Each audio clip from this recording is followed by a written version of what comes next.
మనము 5 members family ఎవరు ఏందనేది. సో ఓవరాల్గా అది ఉంటుంది. అంటే ఇప్పుడు ఇది ఏదైనా తెలిసిన కదా, లేకపోతే మీరు ఏమైనా అబ్జర్వ్ చేసి తీసారా ఇది? సార్ అబ్జర్వ్ చేసి అంటే న్యాచురల్ అవుతున్న కథనే సార్. ఓకే, అవుతున్నది. సీదా సార్ అన్నట్టు కొంతమంది చెప్తారు, కొంతమంది బయటపడకపోవచ్చు. సో అలా సార్. ఫాదర్ సూసైడ్ అంటే రకరకాల యాంగిల్స్లో ఫాదర్స్ సూసైడ్ చేసుకునే సందర్భాలు ఉంటాయి. అంటే సమస్యలు పొలం పనులు, ఇందులో ఏది ఇష్యూ, మెయిన్ ఇష్యూ ఏం చూపిస్తున్నారు? ఇది కూడా ఆల్మోస్ట్ అట్లాంటిదే సార్. ఫైనాన్షియల్ బర్డన్ వల్ల నాకంటే సూసైడ్ కంటే కూడా సాక్రిఫైస్ అనొచ్చు సార్. ఒక ఫ్యామిలీలో ఒక పర్సన్ సాక్రిఫైస్ చేయడం అనేది ఇందులో ఉంటుంది సార్.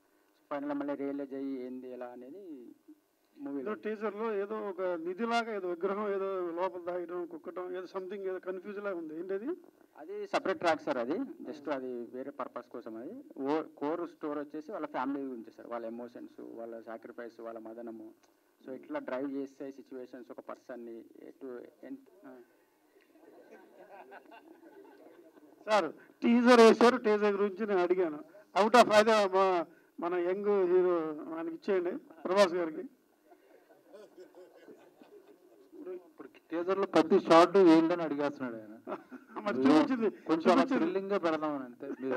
ఎందుకు మీకు ఫస్ట్ షో వేసేది మీకే సార్. మీకు బాగా అదే ఇప్పుడు యాక్ట్ కూడా డబ్బులు తీసుకోకుండా చేసాం, అంతగా మళ్ళీ ప్రభావితం చేసిన అంశం ఏంటి అసలు? ఎక్కువ స్ట్రెస్ ఇవ్వకండి, డబ్బులు తీసుకోకుండా అన్నది అనవసరంగా. ఇప్పుడు నాకు చాలా టెన్షన్ అవుతుంది తర్వాత. లేదండి, నాకు డైరెక్టర్ చెప్పిన ఐడియా చాలా బ్రిలియంట్ గా ఉంది. మన ఇంత కొత్త ఐడియా నేను ఇప్పుడు వినలా. అది డార్క్ కామెడీ, న్యాచురల్ జరిగిన కథ, ఆల్మోస్ట్ జరుగుతున్న కథ, పైగా విలేజ్లో ప్యూర్ మట్టి, ప్యూర్ క్యారెక్టర్స్. అటువంటి సినిమా చేయాలి డెఫినెట్గా. నాకు ఇమేజ్ కూడా మారుతుంది. మీరే అన్నారు కదా కొత్తగా ఉన్నారని, ఆ ప్రయత్నం మీద నేను ఈ సినిమా చేయడం జరిగిందండి. ఓకే, బ్రహ్మాజీ గారు, నేను వెంకట్ ఎన్టీవీ అండి. ఈ మధ్య ప్రొడ్యూస్ మీ అకౌంట్స్ హ్యాక్ అవుట్ చేస్తుంటారు కదా, దొరికారండి వాళ్ళు? ఇప్పుడు బాపు సినిమా గురించే కదా మీరు ఎవరు? బాబుని అంటే అప్పుడప్పుడు మీరు చేస్తుంటారు కదా, మీ ట్విట్టర్ అకౌంట్ హ్యాక్ చేస్తుంటారు. పర్సనల్ ఇంటర్వ్యూలో మాట్లాడుకున్నాం. ఇది బాపు సినిమాకి సంబంధించింది కదా. కరెక్టే, దాంట్లో మీరు ప్రమోషన్ చేసుకోవాలని దాంట్లో కూడా చేసుకోవాలి కదా. దొరికారండి, వాళ్ళని కంప్లైంట్ ఇవ్వడం జరిగింది, వాళ్ళు దొరికారు. దాన్ని మళ్ళీ హైలైట్ చేయడం ఉంది అని కామ్ అయిపోయాను. అచ్చా అచ్చా. బాపు అంటే తెలంగాణలో ఎక్కువ చేస్తుంటారు, నాన్న పిలుస్తుంటారు. అంటే మొత్తం తెలంగాణ నేపథ్యంలోనే సాగుతున్న స్టోరీ. అవునండి, కరీంనగర్లో అంటే షూటింగ్ కూడా అక్కడే చేసాం. బట్ ఆ చుట్టుపక్కల కరీంనగర్లో జరిగినట్టే, చుట్టుపక్కల గ్రామాల్లో. తెలంగాణ అంటే మనకు మటను, తెల్లకల్లు అనేది ఇది అక్కడ చూపిస్తే బ్రాండ్ పెట్టారు, మందు బాటలు పెట్టారు. ఏంటది చెప్పాను, ఇది 21వ తారీఖున రిలీజ్. దాని ముందు 1 వీక్ ముందు మీకు చూపిస్తారు అన్ని. అసలు దాని గురించి తెలిస్తే ఇంట్రెస్టింగ్ ఉంటుంది చూడాలి. అంటే ఇప్పుడు డైరెక్టర్ లైన్ చెప్తాను నేను. యాక్చువల్గా ఆయన అలాగే వదిలేయట్లేరు. ఇప్పుడు మామూలుగా పత్తి రైతులు సూసైడ్ చేసే స్టోరీస్ ఉన్నాయి కదా. ఒక రైతు పోతే దానికి కాంపన్సేషన్ గవర్నమెంట్ వస్తుంది.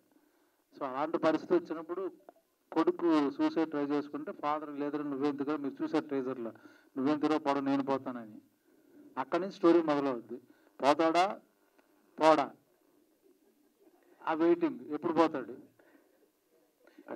ఎలా పోతాడు. ఆవిడ బాగా చెప్పేశారు, కొడుకే తండ్రిని చంపేస్తాడా.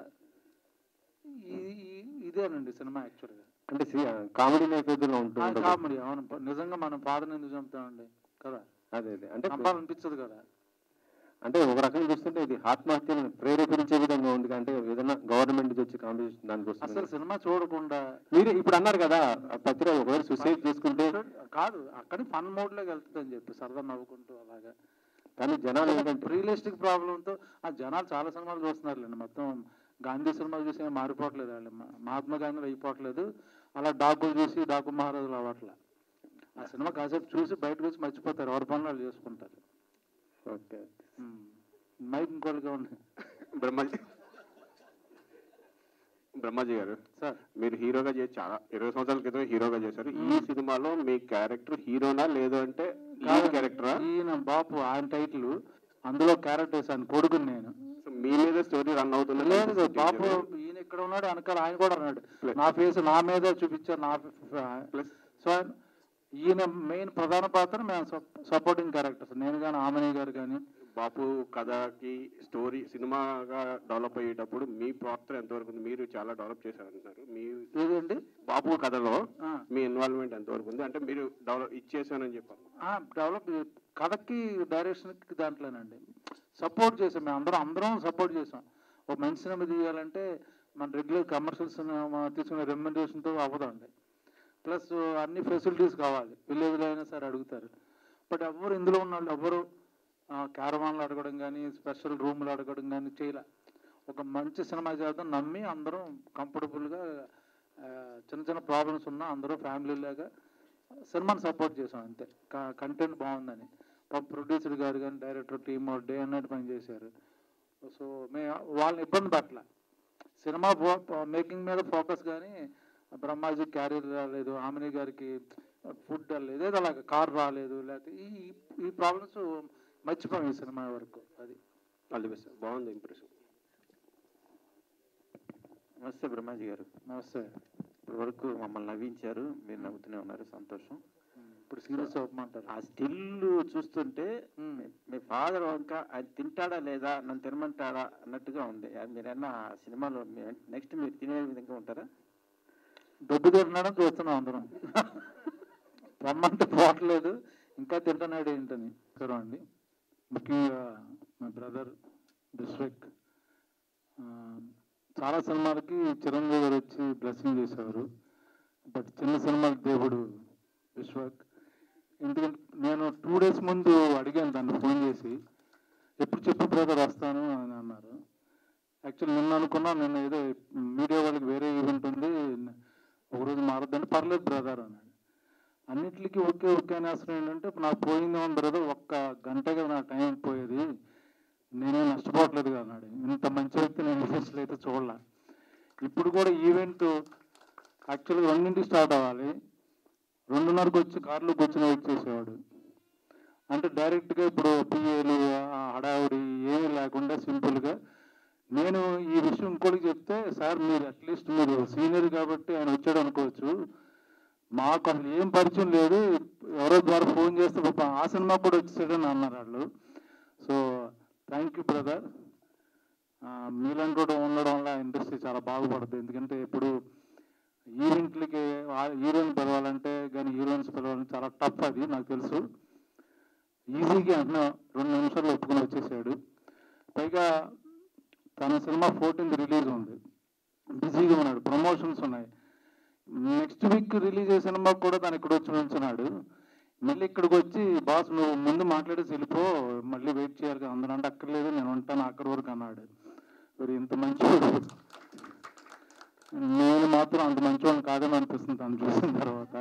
యాక్చువల్గా ఈ సినిమా గురించి చెప్పాలంటే డైరెక్టర్ నాకు 2 years బ్యాక్ వచ్చి ఐడియా చెప్పాడు. బట్ ఐడియా బాగుంది, ప్రొడ్యూసర్ లేడు. తర్వాత ఒక ప్రొడ్యూసర్ చేస్తున్నాడు, ఆయన జంపు. తర్వాత ఇంకోసారి మళ్ళీ లక్కీగా మంచి టేస్ట్ ఉన్నాయన ఐటీలో జాబ్ చేస్తున్న రాజిరెడ్డి గారికి చెప్పడం జరిగింది. బట్ బడ్జెట్ చూస్తే లేదు, బడ్జెట్ అంతా నా రెమ్యునరేషన్ అయిపోయేటట్టు ఉంది.